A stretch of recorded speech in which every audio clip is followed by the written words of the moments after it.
Hello दोस्तों, बेलिज्म academy YouTube channel में आपका फिर से बहुत बहुत स्वागत है। दोस्तों, आज के इस वीडियो में हम पर्यावरण के मोस्ट इंपॉर्टेंट क्वेश्चंस को सॉल्व करने वाले हैं, जो कि आपके आने वाले यूपी टेट 2021 साथ ही साथ आपके जूनियर सुपर टेट के लिए मोस्ट इंपॉर्टेंट है।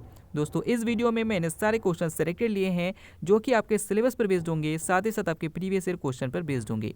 तो वीडियो को ध्यान से देखिएगा और वीडियो के लास्ट में मुझे जरूर बताइएगा कि आज के इस वीडियो में आपके कितने क्वेश्चन सही हुए।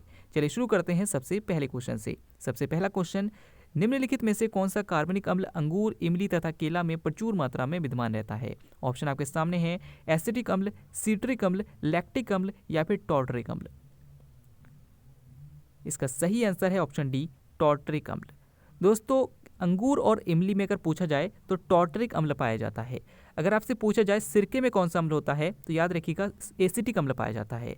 दूध में कौन सा अम्ल पाया जाता है तो लैक्टिक अम्ल पाया जाता है।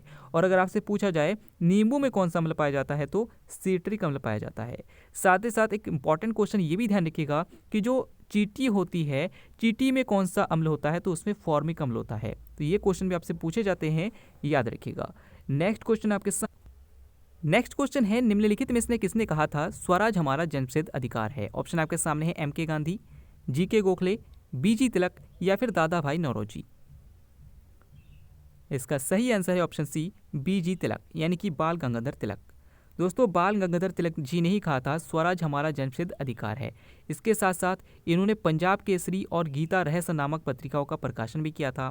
अगर बाल गंगाधर तिलक जी की बात की जाए तो याद रखिएगा महाराष्ट्र में गणपति उत्सव या फिर शिवाजी उत्सव प्रारंभ करने का श्रेय किसको जाता है तो वो भी बाल गंगाधर तिलक को ही जाता है। इसके साथ साथ अगर आपसे पूछा जाए कि भाई बाल गंगाधर तिलक जी को भारतीय अशांति का जनक किसने कहा है तो वी चेरोल ने कहा है। ये क्वेश्चन भी आपसे पूछे जाते हैं, याद रखिएगा। अगला क्वेश्चन आपके सामने है, निम्नलिखित में से कौन सा मौलिक अधिकार नहीं है? ऑप्शन आपके सामने है समानता का अधिकार, शोषण के विरुद्ध अधिकार, संपत्ति का अधिकार या फिर धार्मिक स्वतंत्रता का अधिकार। इसका सही आंसर हो जाएगा ऑप्शन सी, संपत्ति का अधिकार। दोस्तों, आपसे यहाँ पर पूछा है कौन सा मूल अधिकार नहीं है, तो यहाँ पर संपत्ति का अधिकार जो है वो मूल अधिकार अभी नहीं है। अगर आपसे बात की जाए मौलिक अधिकार की तो याद रखिएगा जब संविधान बना था तो मूल संविधान में टोटल 7 मूल अधिकार थे, जिसमें संपत्ति का अधिकार भी था। लेकिन एक संविधान संशोधन 44वां संविधान संशोधन 1978 जिसके तहत संपत्ति के अधिकार को विधिक अधिकार मानकर इसे हटा दिया गया था। तो अगर आपसे पूछा जाए कि अभी मौलिक अधिकारों की संख्या कितनी है तो याद रखिएगा अभी संविधान में मौलिक अधिकारों की संख्या 6 है। कौन कौन से हैं? समानता का अधिकार, स्वतंत्रता का अधिकार, शोषण के विरुद्ध अधिकार, धार्मिक स्वतंत्रता का अधिकार, संस्कृति और शिक्षा का अधिकार और सबसे लास्ट है संवैधानिक उपचारों का अधिकार। याद रखिएगा 6 मूल अधिकार अभी है और मूल संविधान में 7 मौलिक अधिकार थे। लेकिन अगर आपसे पूछा जाए कौन सा मूल अधिकार इसमें अभी नहीं है तो संपत्ति का अधिकार अभी नहीं है, याद रखिएगा।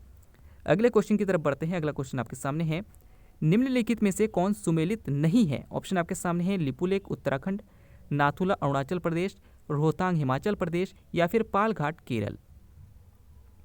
आपको बताना है कि इनमें से कौन सा दर्रा सही सुमेलित नहीं है। चलिए इसका सही आंसर देखते हैं। इसका सही आंसर है ऑप्शन बी, नाथुला। दोस्तों, लिपुलेख दर्रे की बात करें तो ये उत्तराखंड में बिल्कुल सही है, रोहतांग दर्रा हिमाचल प्रदेश में है, ये भी सही है, और पालघाट दर्रा केरल में है, ये भी सही है। यहाँ पर जो नाथुला दर्रा है ये सिक्किम में है, ये अरुणाचल प्रदेश में नहीं है। अरुणाचल प्रदेश में कौन कौन से दर्रे हैं तो याद रखिएगा बोमडिला दर्रा, दिफू दर्रा और यांग्याप दर्रा। ठीक है ना, ये 3 दर्रे अरुणाचल प्रदेश में हैं। नाथुला दर्रा सिक्किम में है, यानी कि ऑप्शन बी यहाँ पर सही हो जाएगा, ये सुमेलित नहीं है। नेक्स्ट क्वेश्चन की तरफ बढ़ते हैं। नेक्स्ट क्वेश्चन आपके सामने, 11 जुलाई को मनाया जाता है, आपको बताना है 11 जुलाई को कौन सा दिवस मनाया जाता है। ऑप्शन आपके सामने है विश्व स्वास्थ्य दिवस, विश्व जनसंख्या दिवस, अंतर्राष्ट्रीय महिला दिवस या फिर विश्व जल दिवस। इसका सही आंसर है ऑप्शन बी, विश्व जनसंख्या दिवस। दोस्तों, 11 जुलाई को विश्व जनसंख्या दिवस मनाया जाता है। अगर आपसे पूछा जाए विश्व स्वास्थ्य दिवस कब मनाया जाता है तो 7 अप्रैल को मनाया जाता है। अगर आपसे पूछा जाता है अंतर्राष्ट्रीय महिला दिवस कब मनाते हैं तो 8 मार्च को मनाया जाता है। और अगर आपसे पूछा जाए विश्व जल दिवस कब मनाया जाता है तो 22 मार्च को मनाया जाता है। तो ये चारों क्वेश्चन मोस्ट इंपॉर्टेंट है, याद रखिएगा। अगला क्वेश्चन आपके सामने है, एगमार्क का संबंध किससे है? ऑप्शन आपके सामने है संसाधन से, गुणवत्ता से, पैकेजिंग से या फिर उपयुक्त में से कोई नहीं। इसका सही आंसर हो जाएगा ऑप्शन बी, गुणवत्ता से। दोस्तों एगमार्क का संबंध गुणवत्ता से है, लेकिन अगर आपसे पूछा जाए हॉलमार्क का संबंध किससे है तो याद रखिएगा सोने के आभूषण से संबंधित है। हॉलमार्क का संबंध सोने के आभूषण से है। और अगर आपसे पूछा जाए कि भाई इको मार्क का संबंध किससे है तो याद रखिएगा कि जो पर्यावरण से संबंधित मैत्रीपूर्ण पदार्थ होते हैं, जैसे कोई भी सामान है वो पर्यावरण के लिए कितना खतरनाक है या फिर कितना अच्छा है, वो हम इको मार्क के जरिए संबंध है, यानी कि इको मार्क के जरिए हम पता करते हैं। ठीक है ना। तो इको मार्क का संबंध किससे है तो किसी भी वस्तु के पर्यावरण के प्रति मैत्रीपूर्ण भाव। और अगर आपसे पूछा जाए एगमार्क का संबंध किससे है तो गुणवत्ता से है। याद रखिएगा, इंपॉर्टेंट है। अगला क्वेश्चन आपके सामने, निम्नलिखित ग्रहों में से किसके उपग्रह नहीं है। ऑप्शन आपके सामने है पृथ्वी, मंगल, बृहस्पति या फिर शुक्र। इसका सही आंसर है ऑप्शन डी, शुक्र। दोस्तों पृथ्वी का उपग्रह आपको पता है चंद्रमा है। मंगल के भी उपग्रह हैं फिबोस और टिबोस। अगर आपसे पूछा जाए बृहस्पति के बारे में तो आपको पता है कि बृहस्पति के भी उपग्रह मौजूद है। लेकिन अगर हम बात करें शुक्र ग्रह की तो शुक्र ग्रह का कोई भी उपग्रह नहीं है। याद रखिएगा शुक्र ग्रह को भोर का तारा, सांझ का तारा, पृथ्वी की बहन, मॉर्निंग स्टार, इवनिंग स्टार, इन सब नामों से जाना जाता है। साथ ही साथ अगर आपसे पूछा जाए सबसे चमकीला ग्रह कौन सा है वो भी शुक्र है। अगर आपसे पूछा जाए किस ग्रह को लाल ग्रह कहते हैं तो मंगल ग्रह को लाल ग्रह कहा जाता है। अगर आपसे पूछा जाए किस ग्रह को पीला ग्रह कहा जाता है, बृहस्पति को पीला ग्रह कहा जाता है।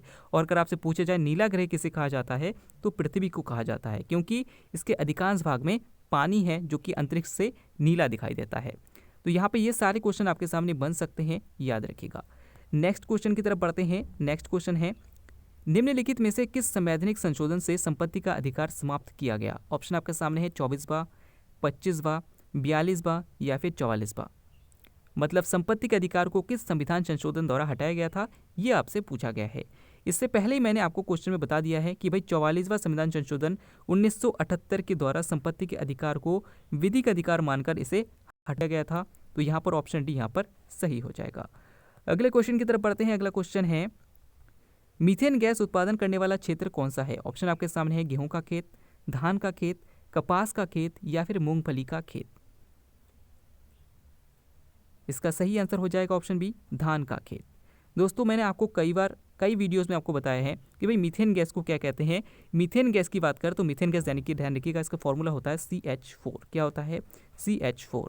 धान के खेत से मीथेन गैस निकलती है। साथ ही साथ जानवर के जुगाली करने से भी मीथेन गैस निकलती है। इसके साथ साथ आपको ये भी ध्यान रखना है कि जो CNG होती है यानी कि कंप्रेस नेचुरल गैस, यानी कि संपीड़ित प्राकृतिक गैस, इस पर भी मीथेन गैस होती है। ये क्वेश्चन आपसे पूछे जा सकते हैं, याद रखिएगा। अगला क्वेश्चन आपके सामने, वन्य प्राणी सप्ताह प्रतिवर्ष कब मनाया जाता है। ऑप्शन आपके सामने है नवंबर के प्रथम सप्ताह में, अगस्त के प्रथम सप्ताह में, अक्टूबर के प्रथम सप्ताह में या फिर जुलाई के प्रथम सप्ताह में। इसका सही आंसर है ऑप्शन सी, अक्टूबर के प्रथम सप्ताह में। दोस्तों याद रखिएगा वन्य प्राणी सप्ताह या फिर वन्य जीव सप्ताह अक्टूबर के प्रथम सप्ताह में मनाया जाता है। लेकिन अगर आपसे क्वेश्चन पूछा जाता है वन महोत्सव कब मनाया जाता है तो याद रखिएगा 1 जुलाई से 7 जुलाई तक वन महोत्सव मनाया जाता है। और अगर आपसे पूछा जाए वन महोत्सव शुरू करने का श्रेय किसको जाता है तो KM मुंशी को जाता है। यहीं पर अगर आपसे क्वेश्चन पूछा जाता है कि भाई वानिकी दिवस कब मनाते हैं या फिर विश्व वन दिवस कब मनाते हैं तो याद रखिएगा 21 मार्च को मनाते हैं। कब मनाते हैं, 21 मार्च को मनाते हैं, याद रखिएगा। चलिए नेक्स्ट क्वेश्चन की तरफ बढ़ते हैं। नेक्स्ट क्वेश्चन है, ओजोन परत की मोटाई नापने की इकाई कौन सी है। ऑप्शन आपके सामने है डेसिबल, डॉप्सन इकाई, पास्कल या फिर वेबर। इसका सही आंसर है ऑप्शन बी, डॉप्सन इकाई। दोस्तों डेसिबल जो है वो ध्वनि को मापने की इकाई है और डॉप्सन जो है वो ओजोन परत की मोटाई मापने की इकाई है। दाब को मापने की इकाई पास्कल है, याद रखिएगा। अच्छा अगर आपसे पूछा जाए कि भाई ओजोन दिवस कब मनाया जाता है तो याद रखिएगा 16 सितंबर को हम ओजोन दिवस मनाते हैं। अगर आपसे पूछा जाए ओजोन परत वायुमंडल के किस परत में उपस्थित है, समताप मंडल में स्थित है, ये भी ध्यान रखिएगा। तो ये सारे क्वेश्चन आपके एग्जाम में बन सकते हैं, याद रखिएगा। नेक्स्ट क्वेश्चन है, मिनीमाता रोग ऐसी मछली खाने से होता है जिसमें अधिक मात्रा में पाया जाता है।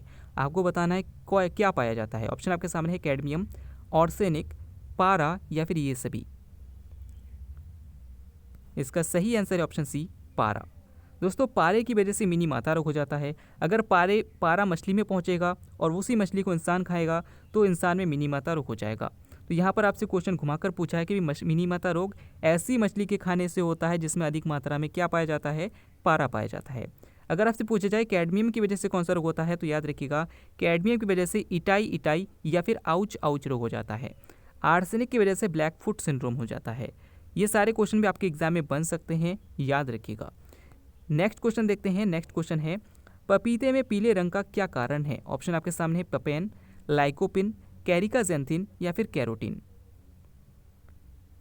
दोस्तों ये रंगों वाले क्वेश्चन बहुत पूछे जाते हैं, तो याद रखिएगा पपीता का पीला रंग कैरिकाजेंथिन की वजह से होता है। टमाटर का लाल रंग जो होता है वो लाइकोपिन की वजह से होता है। और जो गाजर का रंग होता है वो कैरोटीन की वजह से होता है। ये क्वेश्चन इंपॉर्टेंट है, याद रखिएगा। नेक्स्ट क्वेश्चन है भारतीय गैंडा कहाँ संरक्षित है? ऑप्शन आपके सामने है Bandipur national park, Corbett national park, Kaziranga national park या फिर गिर नेशनल पार्क। इसका सही आंसर है ऑप्शन सी, नेशनल पार्क। दोस्तों काजीरंगा नेशनल पार्क में एक सींग वाले हैं। अगर आप के बारे में क्या जानते हो, तो याद रखिएगा भारत का प्रथम राष्ट्रीय उद्यान जो कि जिम कॉर्बेट राष्ट्रीय उद्यान। अगर आपसे पूछा जाए भाई गिर नेशनल पार्क किसके लिए फेमस है, तो वो है एशियाई शेर के लिए। एशियाई शेर सबसे अधिक गिर नेशनल पार्क में पाए जाते हैं जो कि गुजरात में है। अगर आपसे पूछा जाए काजीरंगा नेशनल पार्क कहाँ पर है, तो याद रखिएगा असम में है। तो ये सारे क्वेश्चन आपसे पूछे जा सकते हैं, याद रखिएगा। नेक्स्ट क्वेश्चन है इनमें से कौन सा भारत का प्रथम मुख्य न्यायाधीश था? ऑप्शन आपके सामने है हीरालाल जेकानिया, एम पतंजलि शास्त्री, मेहर चंद महाजन या फिर SR दास। इसका सही आंसर हो जाएगा ऑप्शन ए, हरिलाल जे कानिया।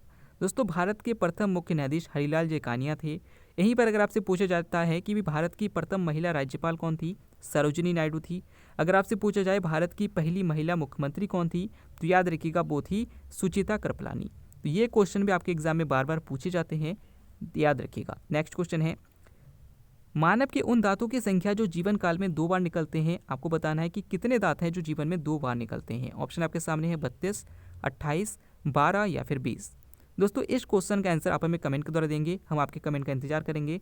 अगर आपको वीडियो अच्छा लगा तो वीडियो को लाइक कीजिएगा, अपने दोस्तों को शेयर कीजिएगा। हम फिर से लौटेंगे एक नया इंटरेस्टिंग वीडियो लेकर, तब तक के लिए देखते रहिए